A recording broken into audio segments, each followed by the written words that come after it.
Hello everyone, कैसे हो आप सब। आज बात करने वाले तीन सवाल। इस तीन सवाल में आपके सारे जवाब हैं। इसके बाद कोई और सवाल की जरूरत नहीं होगी। आप कैसे तैयारी कर रहे हैं ये भी आप जान लोगे। उस तैयारी से एग्जाम निकलेगा कि नहीं ये भी जान लेंगे। और वो तैयारी करके हम टॉप कर सकते हैं कि नहीं ये भी जान लेंगे। क्या हम साल को खराब कर रहे हैं या अगले साल हम सक्सेस होंगे कि नहीं, ये सब आप खुद से जान जाएंगे। क्योंकि आज जो डिस्कस करने वाले हैं, जो सक्सेसफुल स्टूडेंट होते हैं, उनका पूरा क्रक्स आपके सामने रखेंगे मात्र तीन सवालों के बीच में। तीन ही सवाल होंगे। पहला, वो क्या करते, ठीक है। दूसरा, वो कैसे करते, ठीक है, ये दूसरा है। और तीसरा क्या है,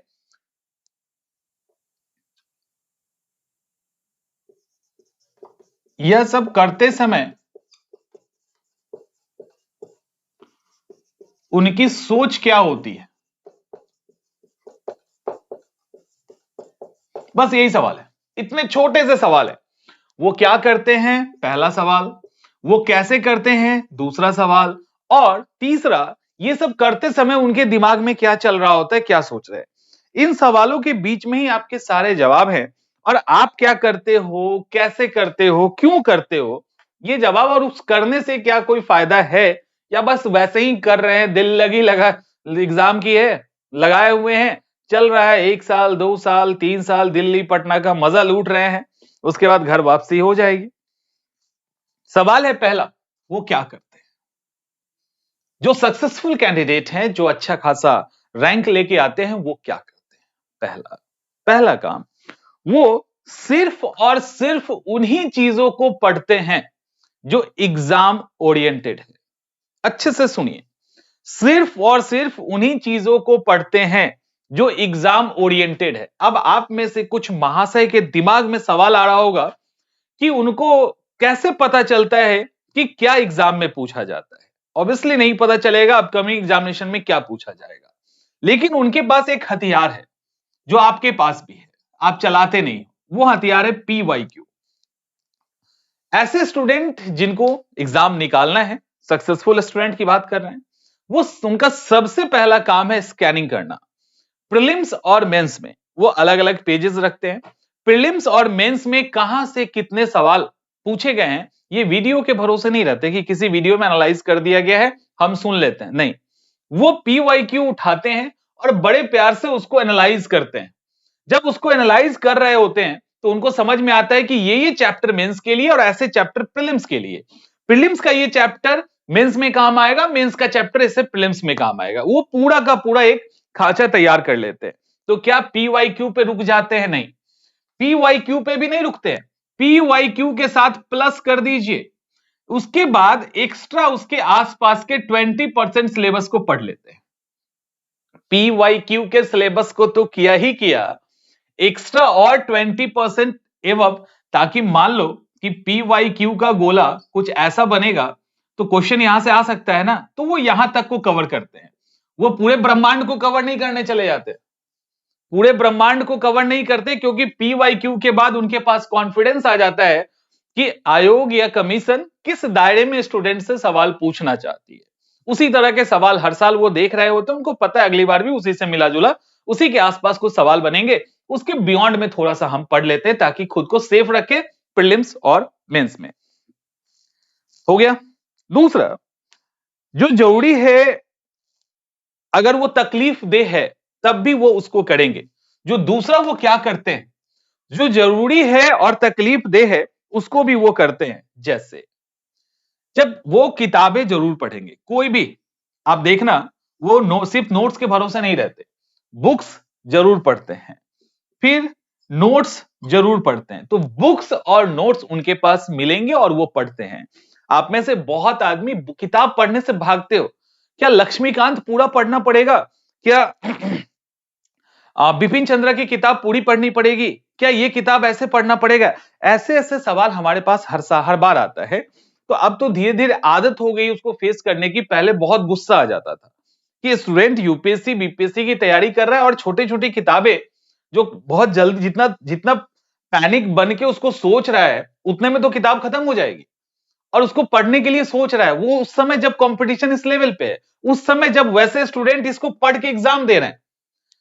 तो याद रखिएगा, किताबें और लिमिटेड किताबें, ये नहीं कि फिर हिस्ट्री के लिए ग्रंथ खोल दिए, ज्योग्राफी के लिए खोल दिए, लिमिटेड किताबें पढ़ते हैं। नोट्स अलग इंस्टीट्यूट का भी उनके पास होगा, 100% नहीं होने का सवाल नहीं है, होता है। जो नहीं बोल रहे नहीं है, झूठ बोल रहे हैं, अधिकांश लोग उसमें झूठ बोल रहे हैं, ध्यान रखिएगा, होगा। और उसके बाद भी वो अपना नोट्स बनाते हैं, क्योंकि उनको पता है कि वो कहां पे क्या पुट करना चाहते हैं। जो नॉर्मल नोट्स होते हैं मार्केट्स के, तो वो तो सबके पास हैं, क्या सब वही लिखेंगे? नहीं, उनको पता है कि इसमें थोड़ा सा हम अलग करते हैं, तो अलग करने के लिए वो अपना नोट्स बनाते हैं। ये काम करते हैं जो पेनफुल होता है। उसके बाद रिवीजन भी करते हैं। आप में से कितने लोग अच्छे से रिवीजन करते हैं? जो प्रॉपर रिवीजन का तरीका हमने बता रखा है, तो वो रिवीजन भी करेंगे। रिवीजन करना तकलीफ दे होता है, बहुत तकलीफ होती है रिवीजन करने में। अगर आपको लगता है कि नहीं नहीं बड़ा आराम से हम कर लेते हैं, तो गलतफहमी है। रिवीजन करना इतना बोरिंग काम है, इतना बोरिंग काम है, और उसको ये 25-50 बार हर सब्जेक्ट पे करते हैं। किताबें जो इन्होंने लिस्ट कर रखा है, उसको 20-20, 30-30 बार पढ़ते हैं, आपने सुना होगा।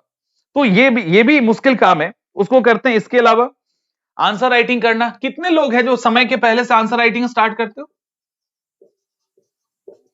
कितने लोग हैं आप में से जो टाइम के पहले आंसर राइटिंग एक डिफिकल्ट टास्क है, जिसको पूरा करने में एक लंबा समय लगता है। एक परफेक्ट आंसर राइटिंग के लिए एक लंबा समय लगता है। उस लंबे समय तक जो आप, जैसे आंसर राइटिंग स्टार्ट होती है ना, वैसे ही पेन आने लगता है, दर्द तकलीफ होने लगती है।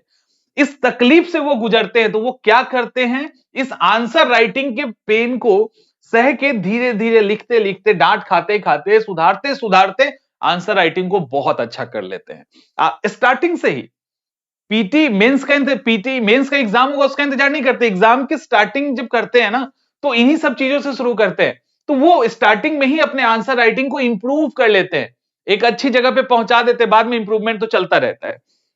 ये होता है, नोट्स हो गया। और इसके अलावा किसी को फॉलो भी करते हैं, कोई ना कोई इसका मेंटर इनका जरूर होगा। मेंटर नहीं होगा ऐसा हो ही नहीं सकता, ठीक है? किसी न किसी से मेंटरिंग करते होंगे। वो मेंटरिंग किसी भी फॉर्म में हो सकता है, मेंटरिंग का कोई एक सीमा नहीं होता। तो उस फॉर्म में अब इन सबके साथ वो क्या करते हैं, तैयारी करते हैं। तो पहले सवाल का जवाब है आपके पास, TYQ प्लस 20% सिलेबस को लॉक कर दिया। बुक्स पढ़ा, नोट्स पढ़ा, रिवीजन किया, आंसर राइटिंग किया, मेंटरिंग के अंदर उन्होंने काम किया। तो पहला काम इनका यहां पे हो गया। ये इस पहले काम में कितने काम को आप करते हैं, अपने हिसाब से ईमानदारी से देख लीजिए। फिर से एक बार, वो क्या करते हैं, तो वो विद्वान बनने की कोशिश नहीं करते, टारगेट लॉक करते हैं, उसको पूरी तरह से कंप्लीट करते हैं। ठीक है, उसको कंप्लीट करने में एक समय लगता है, और अच्छे से कंप्लीट करने में अच्छा टाइम, बार बार रिवीजन, बार बार गलतियां, उसको ठीक करना, वो करते करते करते उसके लिए आपको एक लिमिट में खुद को बांधना पड़ेगा कि पहले हमको इतना समाप्त करना है। वो होगा उसके बाद देखेंगे ना, पहले सिलेबस तो कंप्लीट हो जाए। पहले सिलेबस, तो वो हमेशा सिलेबस पे स्टिक रहते हैं, और उसके लिए सबसे बेहतर तरीका PYQ होता है। तो ये सवाल, पहले सवाल का एक अच्छा जवाब आपके पास आ गया होगा। अब सवाल नंबर 2 पे चलते हैं। ये जो सवाल नंबर 2 है, ये कहता है कि वो कैसे करते हैं, क्या करते हैं, वो तो समझ में आ गया, ये चीज करते हैं, कैसे करते हैं। दूसरा सवाल है, देखिए कैसे करने के लिए याद रखिएगा, सबसे पहले वो अपने टारगेट को लॉक करते हैं। टारगेट लॉक होता है, ये अपने टारगेट को पार्ट वाइज बनाते हैं, पहला, दूसरा, तीसरा, ऐसे करके। मान लो ऑप्शनल पेपर है, अलग है, जीएस का अलग अलग ब्लॉक बनाते हैं। जीएस का अलग अलग ब्लॉक बनता है, इसे ध्यान रखिए। ब्लॉक क्या होता है कि किसी में मान लो ये इजी वाला ब्लॉक है, ये मॉडरेट वाला है, ये हार्ड है, ऐसे करके, या सब्जेक्ट वाइज सब्जेक्ट 1 का ब्लॉक है, सब्जेक्ट 2 का ब्लॉक है, तो ऐसे करके अलग अलग ब्लॉक्स बनते हैं। सब्जेक्ट 1 का ब्लॉक है, सब्जेक्ट 2 का ब्लॉक है, तो ऐसे करके ब्लॉक बनाते हैं। तो एक तो टारगेट के लिए पहले कैसे करते हैं, तो एक अलग अलग सब्जेक्ट्स के ब्लॉक बना सकते हैं। वो सबके हिसाब से अलग अलग होता है कि हमको दिक्कत लग रहा है इस पर्टिकुलर सब्जेक्ट्स के अंदर, तो उसको हम ठीक करेंगे। ये कमजोर हिस्सा है, यहां को उसको ठीक कर लेंगे। जो आसान है उसको अलग फॉर्म में पढ़ेंगे। तो ऐसे करके वो सब चीजों को अलग कर लेते, क्लियर कर लेते। और उनकी जो पढ़ाई होती है, उसमें वो स्टडी करते हैं, फिर खुद को रिलैक्स करते हैं, फिर स्टडी करते हैं। ठीक है, यानी जैसे गांधी जी की रणनीति थी ना, स्ट्रगल रेस्ट स्ट्रगल, संघर्ष विराम और संघर्ष, तो वो स्ट्रेटजी इनकी भी होती है। अब इसमें ये याद रखिएगा, इस स्टडी और रिलैक्स और स्टडी के बीच में सिर्फ रिलैक्स करने के लिए रिलैक्स होते हैं, क्योंकि उनको आगे पढ़ाई करनी है। रिलैक्स होने का मतलब ये नहीं कि कहीं और निकल गए। रिलैक्स होने का एकमात्र मतलब है कि आगे हमें पढ़ाई करना है, खुद को एनर्जेटिक रखना है, खुद को हेल्दी रखना है, मेंटली साउंड रखना है, तो हमको उसके लिए रिलैक्स होना है।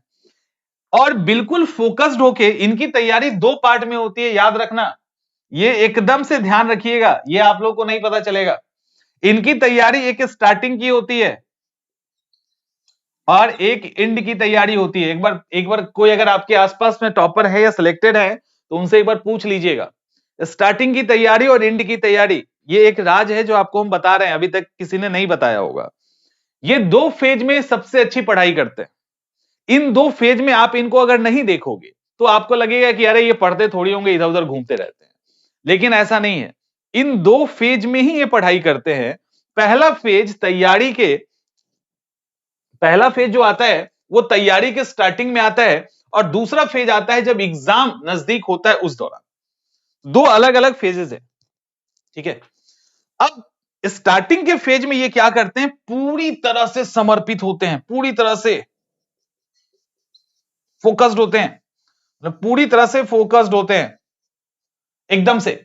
और पूरी तरह से फोकस्ड होकर ये जो बेसिक, जो मतलब सिलेबस का जो मैक्सिमम पोर्शन है, वो उसको स्टार्टिंग के 3 से 6 मंथ के बीच में समाप्त कर देते हैं।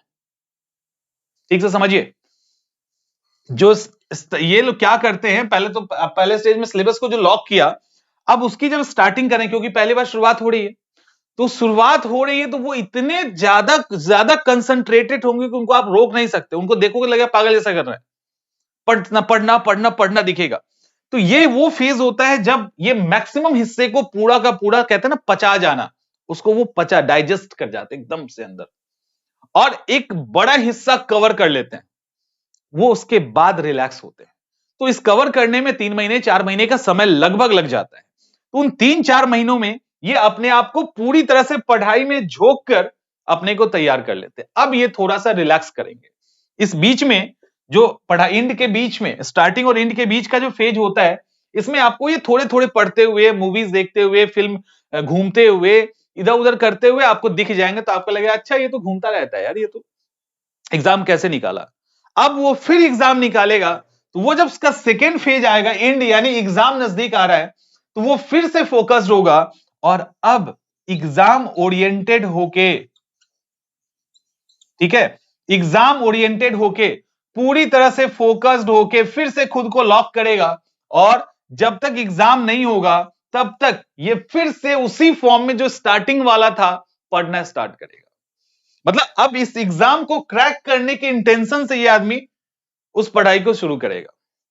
कितना अंतर हो गया, उसने कितनी स्ट्रैटेजिकली अपने आप को डिजाइन किया। देखिए, स्टार्टिंग में उन्होंने खुद के फाउंडेशन को मजबूत किया, पूरा ताकत झोंक दी, फुल्ली डेडिकेटेड होकर फाउंडेशन मजबूत किया। उसके बाद बीच में थोड़ा रिलैक्स किया, पढ़ते रहें, हल्का सा घूमते भी रहें, खुद को एंटरटेन करते रहें, क्योंकि आगे जो लड़ाई होनी है उसके लिए तैयार करना होगा। एक छोटी सी कहानी है बाबर के बारे में, एक कहानी है बाबर के बारे में। कहानी यह है, कहीं मैंने पेपर में या कहीं पढ़ा था, बाबर के बारे में कहानी यह है कि बाबर बड़ा हंसमुख टाइप इंसान था, कॉमेडी वॉमेडी करता रहता था। नहीं सॉरी, बाबर बहुत विद्वान टाइप का इंसान था, बहुत ही गंभीर रहता था। अक्सर हाँ लोग युद्ध के मैदान में या राजभवन में देखें तो वो गंभीर था, तो उसके बारे में चर्चा थी कि बहुत ही गंभीर है, बहुत ही हंसी मजाक उसको बिल्कुल ही पसंद नहीं है, ऐसा व्यक्ति है वो। तो हुआ ये कि उससे मिलने एक विद्वान पहुंचे। जब विद्वान पहुंचे तो युद्ध के समय ही की बात थी, वो बैठा हुआ था अपने शिविर में। जब वो विद्वान पहुंचे तो बाबर बड़ा हंसी मजाक कर रहा था, हंसी मजाक में थोड़ा सा भद्दा मजाक कर रहा था, अपने एकदम कोर दोस्तों के साथ बैठा हुआ। वो विद्वान वहां पे गए तो देख के उनका लगा कि यार यही बाबर है, यही बाबर है जिसके मिलने आए थे, जो विद्वान व्यक्ति है, जो काफी गंभीर रहता है, ये इतना फूहड़ बातें कर रहा है। वो लौट के जाने लगे तो बाबर ने उसको देख लिया। तो बाबर ने जब देखा तो उसको बुलाया, आइए, क्या क्यों लौट के जा रहे हो, क्या बात हुई। उन्होंने बोला मैंने आपके बारे में ऐसा ऐसा सोच के रखा था, बट आप तो ऐसे निकले, अब मतलब वो जो सोच के आए थे आपसे मिलने वो अब रहा नहीं। तो बाबर ने इशारा किया, उधर देख रहे हो, उधर एक धनुष रखा हुआ था, उधर एक धनुष रखा हुआ था। उस धनुष पे जो प्रत्यंचा थी, धनुष नॉर्मली रखा हुआ था, बोला वो क्या है, वो बोले धनुष है। वैसे ही है, धनुष का काम क्या है, धनुष का काम है धनुष पे बाण चढ़ाना, उसके लिए धनुष को खींचा जाता है। तो बाबर ने कहा कि यदि उसकी डोरी में हमेशा तनाव रहेगा तो क्या वो धनुष टिक पाएगा लंबे समय तक। तब उस आदमी को समझ में आया, तो बाबर ने कहा कि हम युद्ध के मैदान में वैसे ही काफी तनाव और टेंस में रहते हैं, अगर हम वैसे ही हमेशा रहें तो फिर क्या होगा, क्या हम लंबे समय तक रह पाएंगे, क्या हम चीजों को मैनेज कर पाएंगे। तो उसके लिए हमें भी थोड़े परिहास विनोद की जरूरत पड़ती है, इसीलिए ऐसा किया जाता है। तब उस आदमी को समझ में आया। तो आप अगर कहते हैं ना पागलों की तरह तैयारी करो, कितने दिन पागलों की तरह तैयारी करोगे, पागलों की तरह तैयारी करोगे तो पागल ही हो जाओगे। तो पागलों की तरह तैयारी करने की जरूरत नहीं है, तैयारी समझदार के तहत करने, सॉरी क्या मैं बोल रहा हूं, तैयारी जो है वो समझदार बन के करने की जरूरत है। हमेशा स्ट्रेस में रखोगे तब दिक्कत हो जाएगी। तो वो स्टार्टिंग में खुद को तनाव में रखते हैं, प्लान वे में तैयारी करते हैं, और एक बार लास्ट में जो भी गलत कमी है उसको ठीक करते हुए एग्जाम ओरिएंटेड फोकस्ड होके करंट अफेयर्स जो भी चीजें हैं उसको शामिल करके उनको एग्जाम हर हाल में क्रैक करना है, और एग्जाम क्रैक कर देते हैं। तो ये होता है तरीका इनके पढ़ाई का। दूसरे सवाल का जवाब मिल गया। अब तीसरे सवाल में आते हैं। तीसरा सवाल बहुत इंपॉर्टेंट है। आपको लग रहा होगा कि तीसरा वैसे ही क्योंकि मुझे तो या सबको मेरे जैसे लोगों को सामना होता ही रहता है हर तरह के लोगों का। तो जब भी कभी इस तरह की बातें होती है ना तो उनको लगता है ये सबसे बेकार की बातें हैं, उस जगह पे क्यों नहीं भारत हिस्ट्री पढ़ा दिया जाए, ज्योग्राफी पढ़ा दिया जाए, कोई फैक्ट याद करा दिया जाए, साइंस पढ़ा दिया जाए तो ज्यादा बेहतर होगा। इन बातों का क्या मतलब है। ऊपर के दो बात को समझ के आने के बाद तीसरे में लगता होगा सोच की क्या मतलब है, सारा गेम तो इसी सोच का है। ऊपर जो भी चीजें हुई है सारा खेल तो इसी सोच का है कि ये करते समय, इन दोनों काम को करते समय दिमाग में क्या चल रहा होता है उनके, जो दिमाग में चलेगा वही काम तो करेंगे। तो ये सब जब चल रहा होता है तो पहली गलती अक्सर देखोगे यूपीएससी की तैयारी करने वाले एक साइकोलॉजिकल या पीसीएस की तैयारी करने वाले एक साइकोलॉजी के चपेटे में आ जाते हैं कि ये पढ़ लेंगे तो हम विद्वान हो जाएंगे। जो सिलेक्शन लेते हैं ना, जो टॉप करते हैं, उनका इंटेंशन कहीं से विद्वान होने का नहीं होता। विद्वान होने वाले विद्वान होते ही रहते हैं 5-6 सालों तक, और विद्वान होके घर चले जाते हैं। जिनको सिलेक्शन लेना होता है वो विद्वान नहीं होते। सिलेक्शन लेने वाले को बैठा के प्रीलिम्स के अंदर भी मेंस के अंदर भी आप क्या कर सकते हो, आप क्वेश्चन पूछो उससे, नहीं जवाब देगा। क्या लगता है जो सिलेक्टेड स्टूडेंट है वो पढ़ाई नहीं करते। मान लो किसी ने पीसीएस निकाल दिया, यूपीएससी के लिए नहीं पढ़ेगा, पीसीएस का लोअर पोस्ट निकाल दिया, एसडीएम के लिए फिर नहीं पढ़ेगा। और जब वो क्लास में पढ़ने जाएगा तो क्या सारे सवालों का जवाब देगा, एक बार दिमाग में रखिए इस बात को। क्या यूपीएससी का उसने आईआरएस मान लो निकाल लिया, अब अगर उसको यूपीएससी आईएएस निकालना है तो वो जिस कोचिंग में पढ़ेंगे या जो कहीं से भी पढ़ रहे होंगे, तो क्या लगता है अगर वो पढ़ रहा होगा तो क्या उसको सारे सवाल आ रहे होंगे, कोई दिक्कत नहीं होगी उसको, वो सारे नोट्स को भी, सब नोट्स उसको याद होगा, जो भी पूछा जाएगा एकदम से जवाब देगा, 100 में 100 क्वेश्चन सही करेगा, सारे मेंस के आंसर लिख देगा। ऐसा होगा क्या, नहीं होगा, ऐसा होता भी नहीं। ठीक है, और ऐसा दूसरे लोग मानते हैं, वो तो बिल्कुल ही नहीं मानते। तो जो एग्जाम के लिए है वही पढ़ेंगे, वो उससे ज्यादा नहीं। अब दिक्कत क्या है कि आप में से अधिकांश लोग अंधेरे में तीर चला रहे हो, समझ में आ रहा है, आप में से अधिकांश लोग अंधेरे में तीर चला रहे हो। आप में से सवाल आया कि कैसे पता चलेगा कि एग्जाम में क्या पूछेगा, हमने पहले ही डिस्कस कर दिया कि PYQ प्लस 20% पे वो लॉक कर लेते हैं खुद को, इससे ज्यादा पढ़ते ही नहीं है। अब आप तो अंधेरे में तीर चला रहे हैं ना, आपने PYQ पढ़ा ही नहीं, तो आपके लिए ये दिक्कत है कि सवाल कहां से आएंगे हमें नहीं पता। उनके लिए दिक्कत नहीं, उनको पता है सवाल कहां से आएंगे, उसके आगे का घेरा कर लिया, लक्ष्मण रेखा खींच दिया, उसके बीच में खुद को रखेंगे। खुद को रखेंगे तभी तो बार बार रिवाइज करेंगे, वहीं पे खुद को रखेंगे तभी तो। अगर एक नहीं, मान लो कि जब चीजों पे क्लियरिटी की जरूरत होती है तो क्लियरिटी कब होगी, रिवीजन से। और क्या रिवीजन इतने का हो सकता है या रिवीजन इतने का होता है। दरअसल इस पे काम नहीं करने के कारण स्टार्टिंग में हम एक अंधेरे में तीर चला रहे होते हैं, जो वांटेड फैक्ट्स है या वांटेड जो जिसकी जरूरत है एग्जाम के सिलेबस के अकॉर्डिंग, उसको नहीं करके बहुत सारे ऐसे कंटेंट पढ़ लेते हैं जो ओवर कंटेंट हो जाता है। तो ओवर कंटेंट होने के कारण वो हमारे एग्जाम के टाइम में रिवीजन में, नॉर्मल रिवीजन में, पढ़ाई के इंटरेस्ट में, उस फैक्ट्स या कॉन्सेप्ट की क्लियरिटी में सब जगह बैरियर का काम करता है।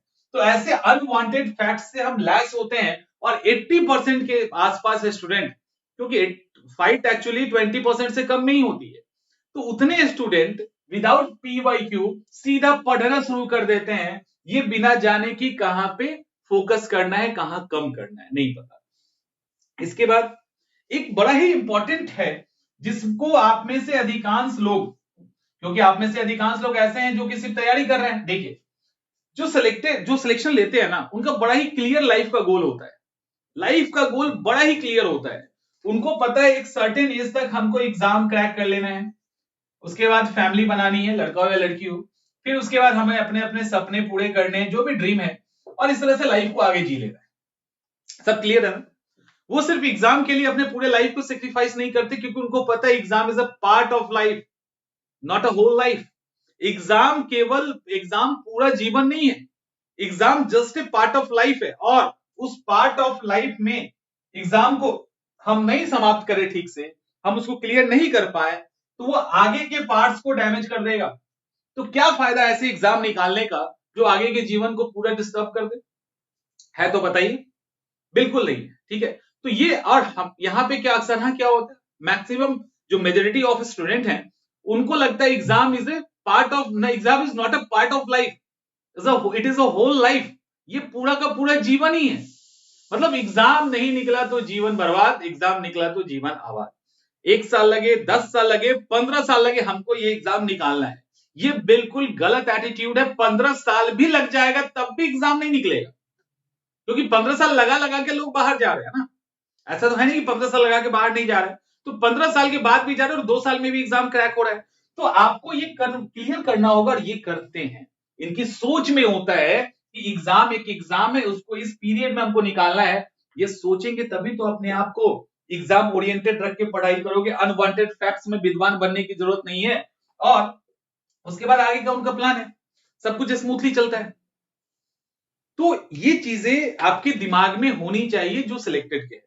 अगर ये चीज आपके दिमाग में नहीं है, तो साल के कैलेंडर्स बदलते चले जाएंगे, रिजल्ट वही रहेगा। हो सकता है प्रीलिम्स क्वालिफाई कर लो, तो आपको लगेगा कि नहीं अब हो जाएगा, तब तक कुछ और हो जाएगा। लेकिन फाइनल सिलेक्शन लेना मुश्किल है, बहुत ही मुश्किल है। और ये चीजें आपको अपने अंदर लानी है। खरीद के लेके आओ, मार्केट में मिल रहा है तो, नहीं तो अपने अंदर पैदा करो। अब ऑब्वियसली मार्केट में तो मिलता नहीं है, तो आपको अपने अंदर से ही वो बना, अंदर ही उसको निकालना, निखारना पड़ेगा खुद को, तब जाके ये चीजें निकल के आएंगी बाहर। तो उस निखारने के लिए आपको चीजें पता होनी चाहिए। यही 3 लाइन है, जिस इसके जो भी चीजें हमने बताया, अगर वो आप पे सूट कर रहा है, अगर आप वो काम कर रहे हो, तो डेफिनेटली आज न कल आप रिजल्ट देंगे। और अगर नहीं कर रहे तो समय है ठीक कर लेने का, अदरवाइज उसके लिए बहुत मुश्किल है। होपफुली कि समझ गए होंगे क्या कहना चाह रहे हैं। मिलते हैं अगले वीडियो।